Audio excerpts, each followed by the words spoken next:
नमस्कार, स्वागत है आपका 18 स्वदेश पर। आप देख रहे हैं हमारा खास शो मिड के मसाला और आपके साथ में हूं अभिषेक सत्यव्रतम। आज है वीकली एक्सपायरी और वीकली एक्सपायरी के दिन बाजार में हो रहा है तेज उतार चढ़ाव। निफ्टी में है हल्के से गेंस, निफ्टी बैंक है सपाट। लेकिन मिड कैप का मूड कैसा है, मिड कैप में किस तरह के मौके हैं, ये आपको हम गाइड करेंगे अगले आधे घंटे में। लेकिन चलिए शुरुआत कर लेते हैं शो की हेडलाइंस के साथ। वीकली एक्सपायरी के दिन बाजार में उतार चढ़ाव। निफ्टी 50 अंक चढ़कर 25,500 के पास। बैंक निफ्टी ऊपर से करीब 250 अंक फिसलकर 56,950 के करीब। मिड कैप और स्मॉल कैप इंडेक्स में खरीदारी। मिड कैप इंडेक्स तेजी के साथ 59,800 के पास, वहीं स्मॉल कैप इंडेक्स भी तेजी के साथ 19,000 के ऊपर निकला। ऑटो और ऑटो इंसिलरी शेयरों में रफ्तार। एम&एम, मारुति और हीरो मोटो करीब 1 से 1.5% ऊपर, वहीं मदरसन, बॉश में भी मजबूती। मेटल शेयरों में आज भी मजबूती। जिंदल स्टेनलेस, एनएमडीसी और नैल्को में 1.5% तक की तेजी। टाटा स्टील, सीएल और हिंडाल्को में भी 1% से ज्यादा की मजबूती। लगातार 10वें दिन फार्मा शेयरों की सेहत अच्छी। नेटको फार्मा, अजंता फार्मा और इप्का लैब्स में 3 से 4% की तेजी, वहीं ग्रेन्यूल्स, बायोकॉन, सिप्ला और डॉक्टर रेड्डीज आधे से 1% ऊपर। 4 दिनों की कमजोरी के बाद एफएमसीजी शेयरों में रौनक। यूबीएल, इमामी, ब्रिटानिया 1 से 1.5% चढ़े, वहीं कोलगेट, नेस्ले और डाबर में भी तेजी। एनबीएफसी शेयरों में लगातार दूसरे दिन गिरावट। बजाज फिनसर्व और बजाज फाइनेंस 1 से 1.5% फिसलकर निफ्टी के टॉप लूजर्स, वहीं जियो फिनसर्व पर भी दबाव। डिस्काउंट पर ब्लॉक डील से नायका करीब 4% टूटा। 6 करोड़ शेयरों की डील। इन्वेस्टर हरिंदर पाल सिंह बंगा ने 2.3% हिस्सेदारी बेची। अच्छे बिजनेस अपडेट के बावजूद एवेन्यू सुपरमार्ट्स में कमजोरी। शेयर करीब 4% नीचे। पहली तिमाही में आय में करीब 16% का इजाफा। और main board IPO Indo gulf crop sciences की सुस्त लिस्टिंग, वहीं एसएमई आईपीओज मूविंग मीडिया और प्रो एफएक्स टेक की लिस्टिंग भी सुस्त। वेलेंशिया की 20% के भारी डिस्काउंट पर ठंडी listing. Indo gulf, moving media और वेलेंशिया पर मार्केट एक्सपर्ट ने दी थी अवॉइड की राय।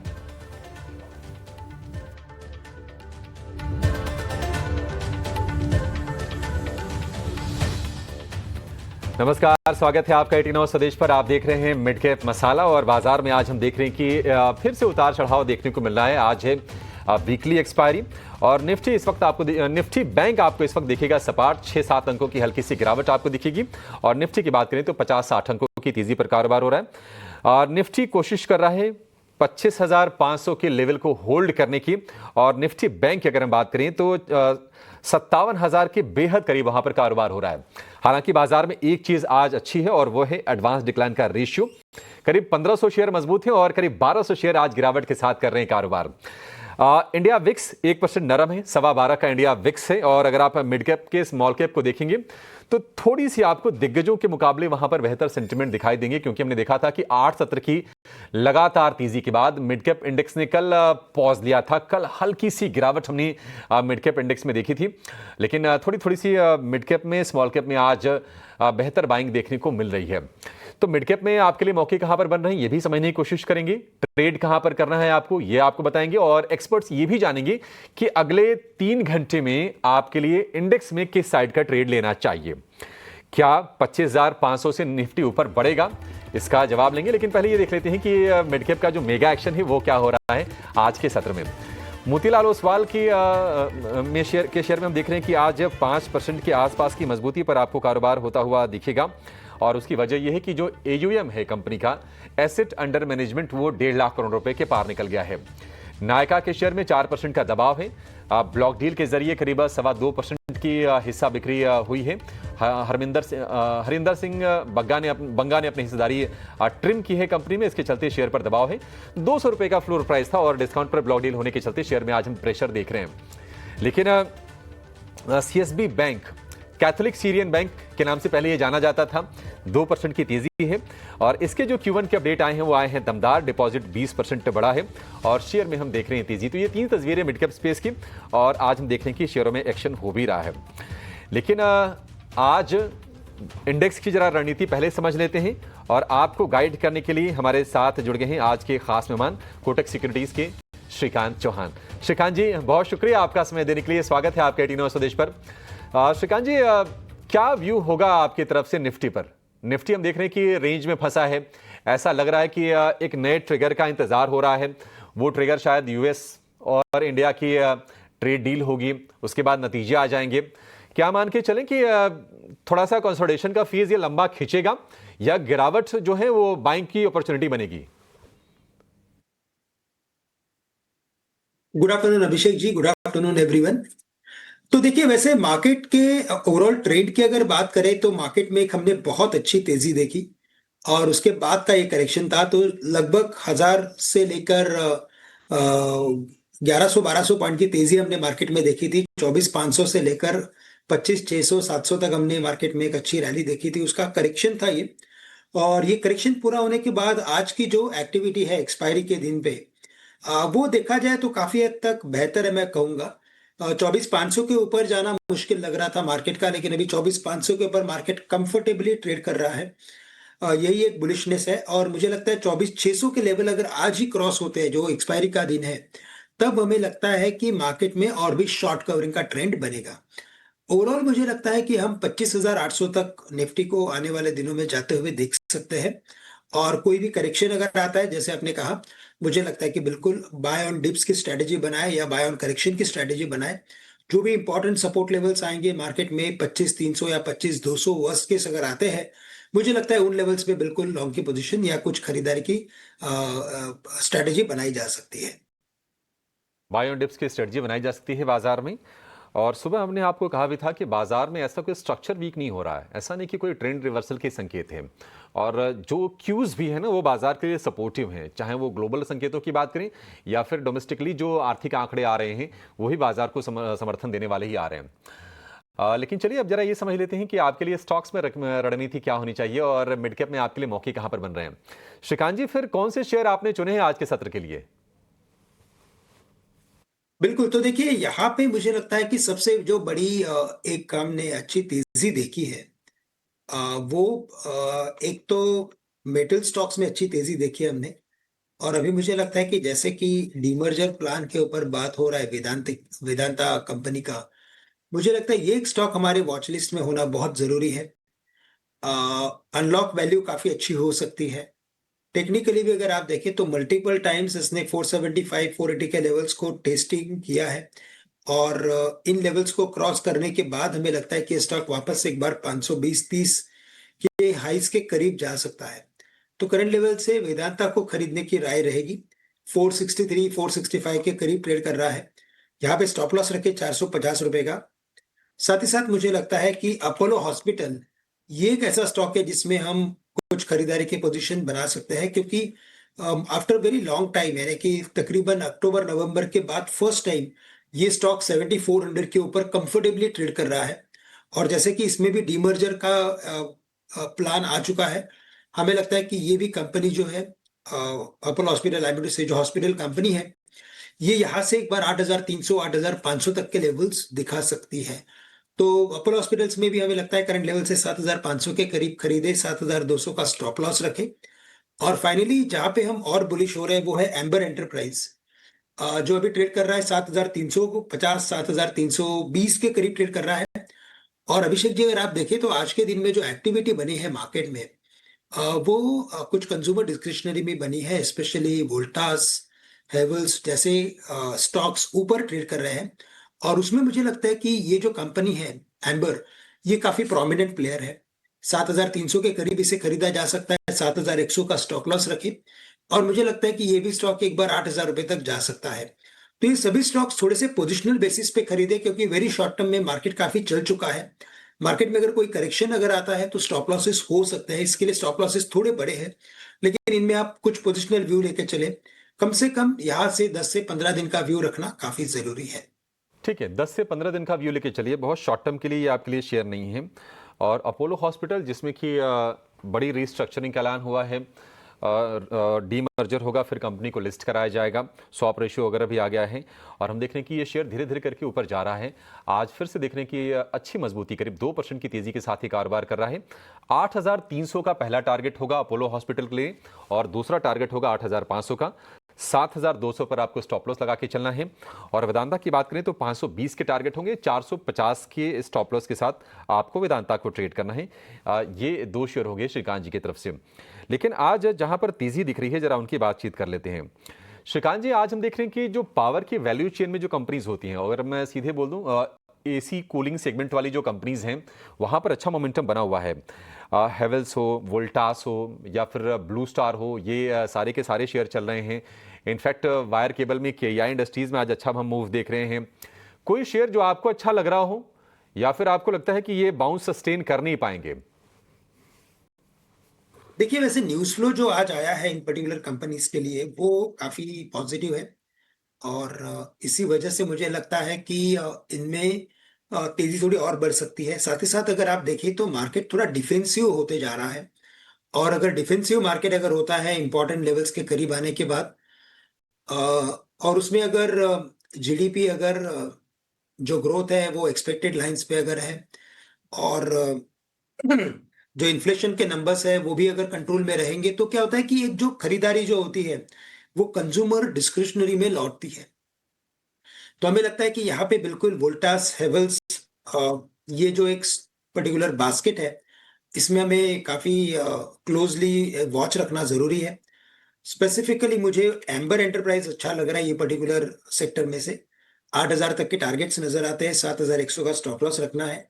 लेकिन दूसरा कोई स्टॉक अगर देखना है तो मैं कहूंगा कि वोल्टास यहाँ पे भी हमारी खरीदारी की एक राय रहेगी with a view of on the basis of technicals.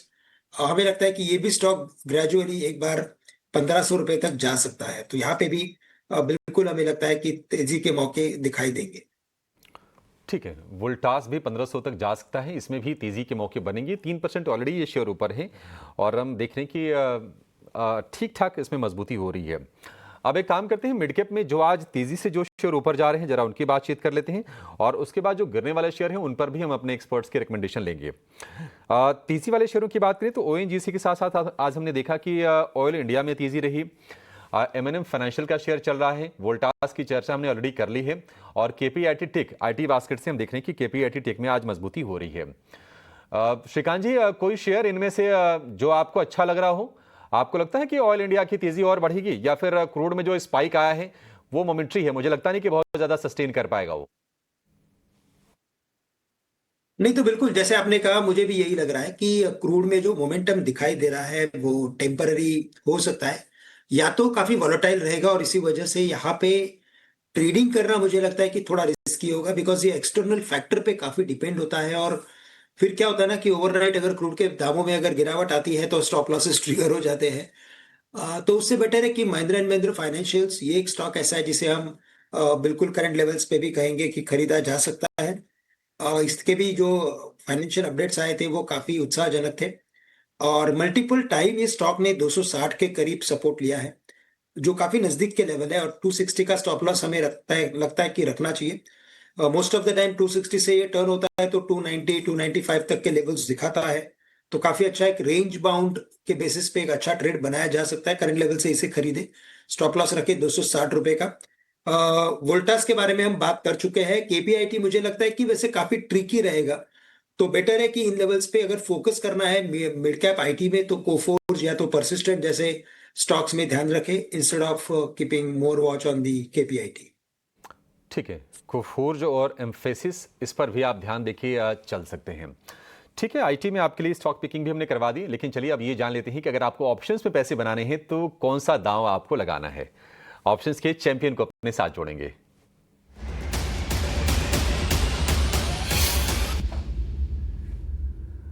और हमारे साथ जुड़ गए हैं ऑप्शंस के चैंपियन एंजल वन के राजेश भोसले। राजेश जी, बहुत शुक्रिया आपका समय देने के लिए। बताइए कौन सा शेयर आपने चुना है और क्या स्ट्रेटजी बनानी है? जी नमस्कार अभिषेक जी। आज वोल्टास के स्टॉक में काफी अच्छा ट्रैक्शन देखने को मिल रहा है। एक बॉटमिंग आउट स्ट्रक्चर जो है वोल्टास में दिखाई दे रहा है। एंड जैन के बाद पहली बार हम देख रहे हैं कि जो 89 EMA जो जनरली काफी क्रिटिकल माना जाता है, तो उसके ऊपर ये सस्टेन करे। तो वोल्टास का कॉल ऑप्शन खरीदना है, 1380 का कॉल ऑप्शन खरीदना है। ये लगभग 39 के आसपास ट्रेड कर रहा है। 25 के स्टॉप लॉस से बाय करना है एंड 67 का टारगेट रखना है। तो इसका जो लॉट साइज है 375 का है। तो जो maximum risk as per stop loss होगा वो होगा 5250 का, एंड जो टारगेट हम एक्सपेक्ट कर रहे हैं वो होंगे 10,500 से। ठीक है, वोल्टास में 1380 वाली कॉल खरीदनी है, 39 रुपए के भाव पर ये मिलेगी। लक्ष्य 67 रुपए का और स्टॉप लॉस आपको लगा के चलना है 25 रुपए का। अधिकतम मुनाफा 10,500 का, अधिकतम नुकसान जो होगा वो होगा 5,250 रुपए का। और ये 3% ऊपर शेयर है। थोड़ी देर पहले भी इसमें राजेश जी ने आपको ऑप्शंस की आपको कैश में रणनीति दी है और अब ऑप्शंस में भी आपके लिए कमाई की रणनीति आ गई है राजेश जी की तरफ से। तो शेयर सेम है, कन्विक्शन डबल है। आपको कैश में फ्यूचर में ट्रेड करना है तो वहां कर लीजिए, या फिर अगर आपको कम पैसे में थोड़ी ज्यादा कमाई करनी है तो ऑप्शंस की ये स्ट्रेटजी आपके काम आ जाएगी। रिस्क रिवॉर्ड रेशियो के लिहाज से भी बढ़िया एक आकर्षक सौदा आपके लिए बनते हुए दिखाई दे रहा है इस ऑप्शंस में। ठीक है, चलिए इसी के साथ एक छोटा सा ब्रेक लेंगे। राजेश जी, बहुत शुक्रिया आपका समय देने के लिए और ये बेहतरीन स्टडीज हमें समझाने के लिए। ब्रेक के बाद उन शेयरों की चर्चा करेंगे जहां पर आज गिरावट ज्यादा हो रही है मिड कैप स्पेस में, और कुछ और अच्छे शेयर हम श्रीकांत जी से जानेंगे। आप कहीं जाएगा नहीं।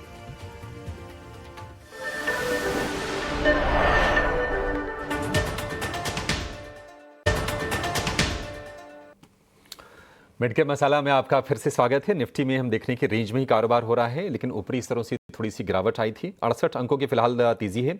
25,500 के स्तर को बचाने की कोशिश है। निफ्टी बैंक भी हरे निशान में आ गया है और 57,000 के ऊपर निकल के कर रहा है कारोबार। एडवांस डिक्लाइन का रेशियो स्लाइटली बेटर दिख रहा है कल के मुकाबले। आज हम देखने की ऑटो शेयरों में बाइंग अच्छी खासी हो रही है। हीरो मोटो हो गया, M&M हो गया, इसके अलावा मारुति सुजुकी में आज अच्छी तेजी हो रही है और हीरो मोटो में बाइंग अच्छी है। इनफैक्ट निफ्टी का टॉप गेनर करीब 2.5% के आसपास की मजबूती के साथ। बिक्री के आंकड़े आए थे इसके परसों, हालांकि हमने शेयर में उसके बाद कोई खास मूव देखा नहीं था, लेकिन आज ये शेयर चलने की कोशिश कर रहा है। श्रीकांत जी, हीरो मोटो एक रेंज में फंसा हुआ स्टॉक है, क्योंकि हमने देखा था कि 3,500 तक गिरा, उसके बाद तो रिकवर करके 4200 से 4500 की रेंज में ही रहा है, 200-300 रुपए के। क्या आपको लगता है कि रेंज से निकलने के लिए तैयार दिख रहा है शेयर? अभिषेक जी, देखिए, वैसे आपने जो अभी कहा कि एक रेंज में फंसा हुआ है, बिल्कुल ये एक बड़ी रेंज में फंसा हुआ है। 4,500 के ऊपर ट्रेड करना मुश्किल हो रहा है इस पर्टिकुलर स्टॉक को since last almost I can say 6 months, क्योंकि दिसंबर 2024 में इसकी जो ओवरऑल एक प्राइस रेंज थी वो 4,500 के ऊपर काफी कंफर्टेबल थी, लेकिन उसके बाद जब से वो गिरा है तब से ऊपर नहीं गया है।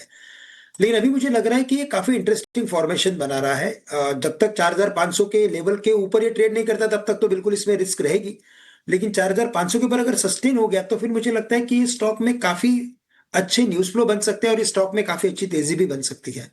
तो करंट लेवल से तो मैं यही कहूंगा कि अगर आपके पास अगर इन्वेस्टमेंट्स हो तो इसमें बने रहे, और जो आपका स्टॉप लॉस है वो आप स्टॉप लॉस एक बार 4,100 पे लाके रखें, सो दैट ट्रेलिंग हो जाएगा स्टॉप लॉस का। और 4,500 के ऊपर फिर मुझे लगता है कि इसमें 5,000 रुपए तक जाने के लिए काफी शॉर्ट टर्म में हमें एक बड़ी रैली देखने को मिल सकती है। तो करंट लेवल से तो मैं कहूंगा बिल्कुल इसमें बने रहिए। ठीक है, बने रहने की आपके लिए सलाह है। हीरो मोटो के शेयर में आज 3% क्या 2.5-3% की अच्छी तेजी हो रही है, लेकिन सितंबर से निफ्टी में कई अहम बदलाव होने वाले हैं। कुछ शेयरों को एंट्री मिलेगी, कुछ शेयर बाहर जाएंगे। तो क्या उम्मीदें हैं, किसकी संभावना बन रही है निफ्टी में एंट्री की और कौन से शेयर बाहर जा सकते हैं? ये कुछ एनालिसिस लेकर हमारे सहयोगी वरुण दुबे हमारे साथ जुड़ गए हैं। वरुण, बताइए क्या चेंजेस हो सकते हैं निफ्टी के स्वरूप में? देखिए, साल में 2 बार अगर आप देखें तो निफ्टी बदलाव करता है अपने कॉन्स्टिट्यूएंट्स में, और इसे हम कहते हैं सेमी एनुअल रिव्यू। एक होने जा रहा है सितंबर में। अब ये जो सितंबर में सेमी एनुअल रिव्यू होगा ये लागू होगा 29 सितंबर से, और इसकी कट ऑफ डेट जो है वो दरअसल जुलाई के अंत में होगी, और इसका जो ऑफिशियल अनाउंसमेंट आएगा, औपचारिक ऐलान जो आएगा, वो दरअसल अगस्त के आसपास आ सकता है। अब जिन स्टॉक को निफ्टी 50 में जगह मिल सकती है उसमें 2 प्रबल दावेदार जो है, एक है इंटरग्लोब एविएशन। याद रखिएगा स्टॉक अपने लाइफ हाई के आसपास ट्रेड कर रहा है, हालांकि आज स्टॉक में गिरावट है लेकिन स्टॉक में लगातार तेजी देखी गई है। और दूसरा है मैक्स हेल्थ केयर। इस स्टॉक के भी काफ़ी चांसेस है कि ये निफ्टी 50 में अपनी राह बना सकता है। ये नुवामा की रिपोर्ट है जो मैं आपको बता रहा हूँ। अब अगर मैक्स हेल्थ केयर का इंक्लूजन होता है तो करीब $400 मिलियन के आसपास की पैसिव बाइंग जो है वो मैक्स हेल्थ केयर के स्टॉक में आ सकती है। लेकिन इनका कहना है कि अगर यहाँ से HAL यानी कि हिंदुस्तान एरोनॉटिक्स ने मैक्स हेल्थ केयर से 12% ज़्यादा तेज़ी दिखा दी तो शायद मैक्स हेल्थ केयर के चांसेस जो है वो कम हो जाएंगे। हालांकि इसकी प्रोबेबिलिटी काफ़ी कम है, लेकिन अगर ऐसा होता है तो शायद फिर मैक्स हेल्थ केयर नहीं HAL आ जाएगा। लेकिन चांसेस जो है मैक्स हेल्थ केयर के ज़्यादा है निफ्टी के इंक्लूजन में। और साथ ही साथ जो स्टॉक्स बाहर जा सकते हैं उसमें हीरो मोटोकॉर्प और इंडसइंड बैंक का नाम शामिल है।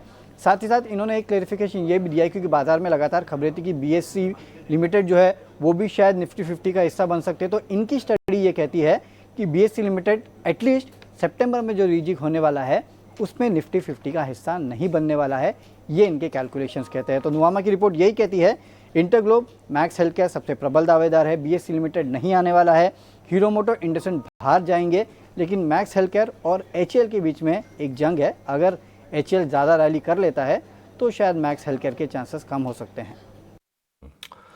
ठीक है, बहुत शुक्रिया वरुण इस जानकारी के लिए। तो संभावनाएं तो बन रही हैं, देखते हैं क्या होता है। हीरो मोटो इंडसइंड बैंक बाहर जाएंगे, बट हीरो मोटो में आज इस न्यूज़ के बाद भी हम देख रहे हैं कि तेज़ी अच्छी खासी बन रही है, करीब 2% ऊपर ये शेयर कारोबार करता हुआ आपको दिखेगा। इंटरग्लोब की एंट्री होने की उम्मीद है और बहुत सारे लोग खुश भी होंगे, काफ़ी फेवरेट स्टॉक है तमाम लोगों का और अपने लाइफ हाई के आसपास जाकर सस्टेन करने की कोशिश कर रहा है। आज थोड़ी सी गिरावट हम इंटरग्लोब एविएशन के शेयर में देख रहे हैं 5,800 रुपये का भाव है। चला बहुत है शेयर, थोड़े बहुत प्रॉफिट टेकिंग आनी कोई दिक्कत की बात नहीं है। चलिए शो को यहाँ पर समाप्त करने का समय भी हो गया है। श्रीकांत जी, बहुत शुक्रिया आपका समय देने के लिए और तमाम स्टॉक्स पर अपनी रणनीति हमसे साझा करने के लिए। लेकिन जाने से पहले आपको बता दें कि महीने की शुरुआत में अक्सर बड़े बड़े पैसों के काम होते हैं, जैसे सैलरी आती है, बिल भरने होते हैं, खर्चों की प्लानिंग होती है। लेकिन जिस तरह हम अपने खर्चों की प्लानिंग करते हैं उसी तरह अपने निवेश की प्लानिंग करना भी बहुत ही जरूरी है। और इसी आदत को बढ़ावा देने के लिए SBI म्यूचुअल फंड और टाइम्स नेटवर्क मिलकर एक खास राष्ट्रीय इन्वेस्टर अवेयरनेस पहल शुरू किया गया है, जिसका नाम है भारत निवेश बेहतर कल। इस पहल का मकसद भारतीयों में लगातार निवेश करने की आदत को प्रोत्साहित करना है, ताकि वे अपना आर्थिक भविष्य सुरक्षित कर सकें। और यही नहीं, टाइम्स नेटवर्क आपको दे रहा है मार्केट एक्सपर्ट बनने का सुनहरा मौका भी। अगर आप हैं CB रजिस्टर्ड एक्सपर्ट, देश के किसी भी शहर में करते हो काम, तो ET नाउ और ET नाउ स्वदेश देगा आपको मौका। तो चलिए कैसे होगा आपको ये बताते हैं। सारी डिटेल्स आपको मिल जाएंगी हमारे इस छोटे से कैप्सूल में। टीवी बार मार्केट एक्सपर्ट